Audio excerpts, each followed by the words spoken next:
Hello friends, কেমন আছো তোমরা সবাই? তো আমি আজকে কথা বলছি ব্ল্যাক ক্যাট নিয়ে। হ্যাঁ, দেখো আমার কোলে কিন্তু একটা ব্ল্যাক ক্যাট আছে, ওর নাম ভূত। তোমরা হয়তো ওকে অনেকেই চেনো। তো এই ব্ল্যাক ক্যাট নিয়ে কিন্তু অনেকের অনেক মিথ আছে যে এরা জাদুটোনা করে, এরা অনেক খারাপ হয়। কিন্তু দেখো একবার ভালো করে অ্যানিমেলসটাকে, এরা তোমার কাছে না একটু অ্যাফেকশনের জন্য আসে, একটু ভালোবাসা, একটু শেল্টার আর একটু ফুড।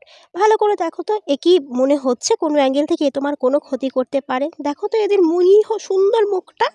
হাই বল বাবা সবাইকে। আর সবথেকে বড় কথা, দেখো আমি কিন্তু এদেরকে পুষি। আর আমি দেখো আমি দিব্যি বেঁচে আছি। ওর বয়স 7 মাস, 7 মাস ও আমার সাথে আছে। এর আগেও কিন্তু অনেক ব্ল্যাক ক্যাট আমাদের বাড়িতে ছিল। আমাদের কিন্তু কোনো ক্ষতি হয়নি, বিশ্বাস করো। দিব্যি আছি, সুস্থ সবল, একদম তোমাদের সামনেই রয়েছি। তো যাই হোক, এই মিথগুলো থেকে বেরিয়ে আসো। আর এটা তো 2023 না, যেখানে মানুষ মানে কোথায় পৌঁছে যাচ্ছে ভাবো তো। আর সেখানে তোমরা এই ধারণা নিয়ে ভাবলে হবে? সুন্দর প্রাণীগুলো তোমাদের ঘর লুটতে আসে না, একটু ভালোবাসা।